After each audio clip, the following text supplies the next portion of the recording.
দিয়েছেন আপনাদেরকে খুব ভালোভাবে বলছি, দেশের জনগণ নিয়ে সম্মানজনক একটা সময় নিয়ে খুব তাড়াতাড়ি নির্বাচনের মাধ্যমে নির্বাচিত সরকারের হাতে দেশটা তুলে দেবে।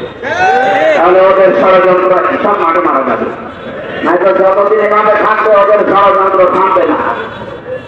আল্লাহর দরবারে শুকরিয়া জানাচ্ছি যিনি আমাদেরকে ফ্যাসিবাদ থেকে মুক্তি দিয়েছেন, আলহামদুলিল্লাহ।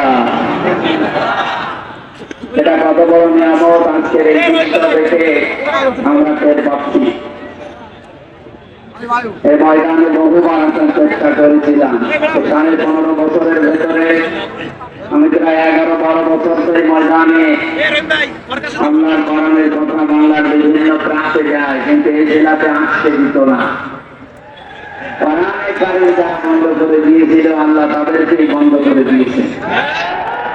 এখান থেকে আগামী যারা আসবেন পৃথিবীতে চেয়ারে বসবে তারা যেন শিক্ষা নেয় যে কোরআনের পেছনে যদি কেউ লাগে আল্লাহ নিজে তার পেছনে লেগে।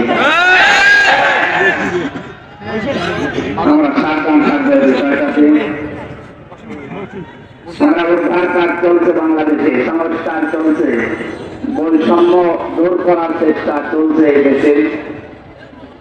আহ্বান জানাবো বিশাল ময়দান থেকে বাংলাদেশে যারা বৈষম্যের শিকার আছে তাদেরকে যেন তাদের যোগ্য জায়গায় পৌঁছিয়ে দেওয়া হয়। সংস্কার যখন আরম্ভ হয়ে গেছে, এদেশে যারা জালেমদের অনুসারী ছিল এবং নিজেরাও জালেম ছিল, ফ্যাসিবাদের দোসর যারা, তাদেরকে এই জায়গা থেকে যেন বিদায় দিয়ে মাজলুমদেরকে এই জায়গায় বসানো হয়। আল্লাহ তাআলা জানিয়েছেন, আমি তোমাদেরকে নির্বাচিত করি। এটা আমরা সকলেই জানি যে নির্বাচিত করতে হলে নির্বাচন করা লাগে। নির্বাচন পদ্ধতি ছাড়া একজনকে নির্বাচিত করা যায়? বলেন বলেন। অথচ 15.5 বছরে এই বিষয়টাকে ওনারা ভেঙে দিয়েছিল, নির্বাচন পদ্ধতিটাই নষ্ট করে দিয়েছিল 15.5 বছরে। এই ফ্যাসিবাদ বিদায় নেওয়ার পরে এখন অনেকে মায়া কান্না করছে যে ওদেরকে নির্বাচনে নিয়ে আসা যায় না। ওদেরকে যদি নিয়ে আসতে চান 3732 জন মানুষের হত্যার বিচার করার পর তারপর এটা কি আর কি মারো জিনিস? এক একজন মানুষকে আপনি জেনে শুনে হত্যা করলেন। 2006 সালের 28 অক্টোবর লঘি বৈশার তাণ্ডব দিয়ে পৃথিবীর ইতিহাস যারা পাল্টিয়ে দিয়েছে, এই মানুষগুলো আবার ফিরে আসবে এই কল্পনাও করা ঠিক না। যদি এগুলো কেউ করে বা করতে চান, আমরা মনে করবো যে আপনাদের কোন দুর্বিসন্ধি আছে। এই 15.5 বছরে তো বহু নির্যাতন, অত্যাচার, জুলুমের শিকার হলেন। কই সেই জালেমরা কোনদিন তো সিদ্দিকি দেখায়নি? দিনের পর দিন, মাসের পর মাস, বছরের পর বছর, শতাব্দী।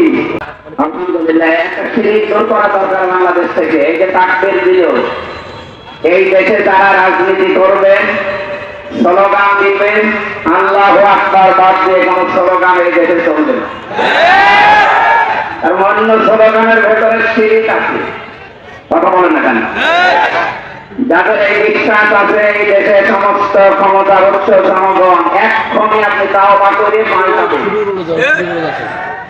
এদেশে বাংলাদেশ জামাত ইসলামী যে বিশ্বাসে বিশ্বাসী, ক্ষমতার উৎস জনগণ নয়, ক্ষমতার উৎস আল্লাহ। এই বিশ্বাস যদি কারো না থাকে, ও মারা গেলে নির্ঘাত জাহান্নাম। فقدمنا إلى ما عملوا من عمل فجعلناه هباء منثورا। কিয়ামতে যখন আপনি আমলনামা আল্লাহকে দেবেন, ওর ভেতরে যদি কোনো শিরিক থাকে, ওই কোনার মতো মানুষের মুখের উপরে আল্লাহ নিক্ষেপ করবে। বলেন নাউযুবিল্লাহ। এই জন্য আমরা এই শিরিকটা এদের থেকে দূর করতে চাই। আপনি রাজনৈতিক দল আলাদা করেন, আমি নিষেধ করছি না, কিন্তু এই বিষয়টা 93% মুসলমানের দেশে থাকা ঠিক না। আমরা এদেশে 93% মুসলমান দাবি করার পরও যদি মুশরিক হয়ে মারা যাওয়া লাগে, আমার মনে হয় এরকম মুসলমান না থাকা যাবে। অন্য ধর্মের হিন্দু যারা খ্রিস্টান যারা তারা আমাদের কাছে এসে তাদের ধর্মীয় সব পাল্টিয়ে মুসলমান হচ্ছে, তার মানে তাদের জীবনের সবচেয়ে বড় কথা বলতে চায় লা ইলাহা ইল্লাল্লাহ আল্লাহু আকবার। অথচ অনেক মুসলমান এই শব্দটা এখনো বিশ্বাস করে না। আল্লাহ যে সবচেয়ে বড়, সবার উপরে, এই কথা আমাদের বিশ্বাসে আছে। শহীদ প্রেসিডেন্ট জিয়াউর রহমান উনি এটা লাগিয়েছিলেন, সব কিছুর মূলে থাকবে আল্লাহ। কিন্তু কিছু বেঈমান, নাস্তিক, মুরতাদ এদেরকে দেশদ্রোহী বলা লাগবে। এই মানুষগুলো এই শব্দটা তুলে দিয়েছিল। যে বিষয়গুলো বাংলাদেশের বিভিন্ন জায়গা থেকে তুলে দেওয়া হয়েছে, ওই বিষয়গুলো আবার পুনরায় ওখানে প্রতিস্থাপন করা হোক। বিশেষ করে ইসলাম বাংলাদেশের বিভিন্ন বিশ্ববিদ্যালয়ের মনোগ্রামে এটা লেখা ছিল। কথা বলেন না কেন? কথা বলছিলাম কে দিতে বাসত্ব নিয়ে। আমরা বলেন আমি নির্বাচিত করি নির্বাচনের মাধ্যমে। লক্ষ নবীদের উম্মতেরা এই নবীর উম্মত হওয়ার জন্য আকাঙ্ক্ষা পেশ করেছিল, আশা জানিয়েছিল আল্লাহর কাছে। আল্লাহ পাক নির্বাচিত করেছেন শুধু আমাদেরকে। একজন নবীকে আল্লাহ তার আকাঙ্ক্ষা কবুল করেছেন, হযরত ঈসা আলাইহিস সালাম। তোমরা বহু নবী চেষ্টা চালিয়েছে। হযরত মুসা তিনি বলেছিলেন আল্লাহ নবী বানিয়েছে খুশি আছে, নবী না বানিয়ে যদি মুহাম্মদুর রাসূলুল্লাহর উম্মত বানাতে তাও খুশি থাকতেন। কিন্তু আল্লাহ পাক তারে আংশিক গ্রহণ করেন না। অথচ বিনা দরখাস্তে, বিনা চাওয়ায় আল্লাহ আমাদেরকে নির্বাচিত করে আমাদেরকে নির্বাচনের মাধ্যমে বাছাই করে দিয়েছেন তার দ্বীনের জন্য, উম্মতি মুহাম্মদী হওয়ার জন্য। আমি এখান থেকে যে মাসলাটা বললাম, পৃথিবীর প্রত্যেকটা জিনিস যদি আমরা নির্বাচিত করতে চাই, বাছাই করতে চাই, নির্বাচন লাগে। কি লাগে? অনেকে এই শব্দটাকে কুফরি বলে, যে এটা আব্রাহাম লিঙ্কনের কুফরি। আরে ভাই, আপনি নির্বাচিত করবেন কি করে? যে সিস্টেম অন্তত যেটা এখন আছে, এইটার মাধ্যমে ইসলামকে তার জায়গা মতো পৌঁছে দেওয়ার চেষ্টা চালান। যদি বলেন এই সিস্টেম তো ওই সময় ছিল না, ওই সময় অনেক কিছু ছিল না যেটা এখন মানা লাগছে। নবীজি যতদিন মক্কায় ছিলেন 13টা বছর দাওয়াতি কাজ তিনি করেছিলেন। কথা বলেন না কেন? কিন্তু কোনদিন কাবা শরীফের দিকে মানে মুখ করে নামাজ পড়তে গেলে জুলুম, অত্যাচার, নির্যাতন হতো না? হতো না? তারপরেও নামাজ বাদ দিয়েছেন। বলেন না কেন? নামাজ পড়েননি কি নিয়ে? কাবা ঘরের ভেতরে সময় 360টা মূর্তি ছিল, মূর্তি সামনে নিয়ে নামাজ হয়। কেন নামাজ পড়লেন? কারণ ওই সময়ে মূর্তি ফেলে দেওয়া সম্ভব ছিল না তার দ্বারা। তার সেই শক্তির সামর্থ্য কিচ্ছু নেই। উনি নিজেই আছে কোন থাকা অবস্থায়। অথচ মদিনায় যাওয়ার পরে এই নবী যখন রাষ্ট্র গঠন করলেন, প্রেসিডেন্ট হয়ে গেলেন, মক্কা বিজয় করার পরে নিজে মূর্তিগুলো ভেঙে ভেঙে বলেছিলেন আকুল জাল হাক্কু ওয়া যাহাকাল বাতিল ইন্নাল বাতিলা কানা যাহুকা। কি বুঝলেন এখান থেকে? যে ক্ষমতা যদি আসে, যে সমস্ত বিষয়গুলো সামনে নিয়ে এতদিন নামাজ পড়তে বাধ্য হয়েছিলাম, ওই বিষয়গুলো তখন নিজের হাতেই নামানো সম্ভব হবে। এই জন্য নবীকে হিজরত করার সময় 53 বছর বয়সে আল্লাহ পাক শিখিয়েছেন মিল্লাতুকা সুলতানান নাসীরা। এই নবী আপনি আমার কাছে রাষ্ট্রীয় ক্ষমতা চান, এ দোয়া শিখাচ্ছেন কে? কবুল করবেন কে?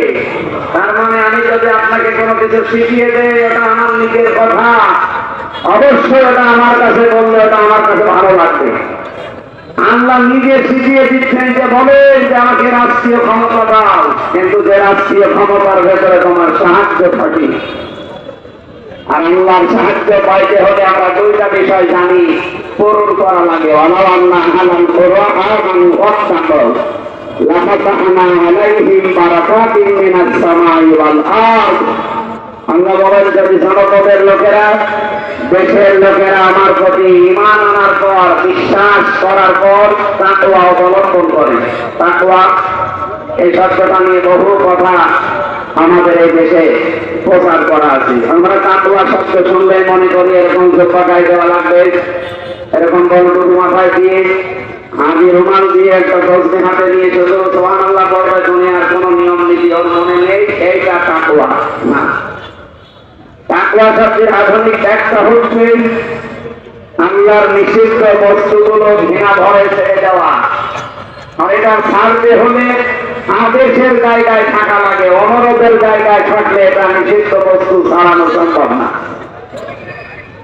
আসার সময় আমি বিভিন্ন জায়গায় সিনেমার পোস্টার মারা দেখলাম। এখন যে সমস্ত পোস্টার গুলোতে এমন এমন সিস্টেম চালু করা, উলঙ্গ অর্ধ উলঙ্গ মেয়েল, এটা এমন ভাবে জড়িয়ে ধরেছে জীবন চলে যাবে না। এখন এই দৃশ্য দেখে আমি যদি বলে আস্তার ধরে ওরা নাও তো পেলে না, এই কাজ করে মানুষ এ পর্যন্ত শেষ করে দিলে হবে। এটা তুলে দেওয়ার জন্য, এটা বন্ধ করার জন্য সর্বাত্মক ভাবে চেষ্টা আমাদের করা লাগবে, যে যে জায়গা থেকে আসি ওখান থেকে। এই জন্য তাকওয়া শব্দের ব্যাখ্যা আমরা আমার নিজের জায়গা থেকে এই নিষিদ্ধ উলঙ্গ অর্ধ উলঙ্গ বিষয়গুলো ঘৃণা ভরে আজকে থেকে ছেড়ে দেব। যাদের মোবাইলে এরকম কোন ছবি আছে যেটা দেখলে নিজে শান্তি পান, অন্য দেখলে লজ্জা পান, ওটা এই মুহূর্তে ডিলিট করা লাগবে। তারা যারা করবেন দেখে হাত তোলেন তো।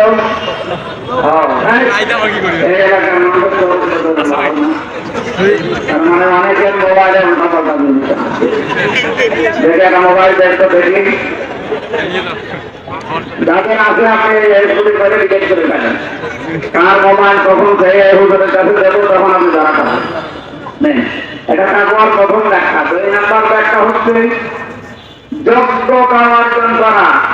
যে যেখানে যাবে ওই জায়গায় যাওয়ার আগে তার শিক্ষা এবং প্রশিক্ষণ নিয়ে তাকে জায়গায় পাঠাতে হবে, তাহলে ওই জায়গাটা দাঁড়িয়ে যাবে। আপনি দেখেন এই দেশে যারা ইসলামী আন্দোলন করে, দিন কায়েম করার চেষ্টা সত্যিকার অর্থে যারা চায়, তারা কিন্তু যোগ্যতা সম্পন্ন মানুষ গড়ে তুলতেছে এবং প্রশিক্ষণের মাধ্যমে। আমি আন্দাজে শুধু ইমান আনার পরে যদি সালেহ নেক, সালেহ শব্দের শাব্দিক অর্থ শুধু নেক না, শুধু সৎ না, সালেহ মানে যোগ্য। সালেহ মানে কি? আমরা চাই এদেশে সেখানে তাকে সামনে বসাবো, সে যেন শুধু নেক না হয়, শুধু সৎ হলে হবে না, তাকে যোগ্যতা সম্পন্ন হওয়া লাগবে। নির্বাচনের মাধ্যমে যেহেতু নির্বাচিত করা, এইটা আসল পদ্ধতি। নবীজি যদিও এই বিষয়টা আমাদের দেশে অনেক আদেন, আফগান চিন্তা নিয়ে যারা চলেন, তুরস্কের চিন্তা নিয়ে যারা চলেন, বিশেষ করে নতুন এখন কাতার, কুয়েত, এই সমস্ত দেশের চিন্তা ভাবনা আসতেছে, তারা বলছে এই সিস্টেম হারাম, গণতন্ত্র আমরা মানি না। তাকে হারাম ফতোয়া দিচ্ছেন। নবীজি এই 13 বছরে হারাম ফতোয়া দেন তো এদেশের 100 জনের এখনো প্রায় 95 জন নামাজই করে না। আর এই দেশে আপনি হালাল হারামের ফতোয়া নিয়ে আসছেন। আগে নামাজের সিস্টেমটা চালু করার ব্যবস্থা করে দেন। মানুষ নামাজ বোঝো, 27টা শিক্ষা পাওয়া যায় নামাজে। তার প্রথম নম্বরে নামাজ শেখায় মানুষকে শৃঙ্খলাবদ্ধ হওয়া। সব জায়গায় বিশৃঙ্খলা এখন 180 মাইল থেকে চলছে, আর এখন ফতোয়া নিয়েছি।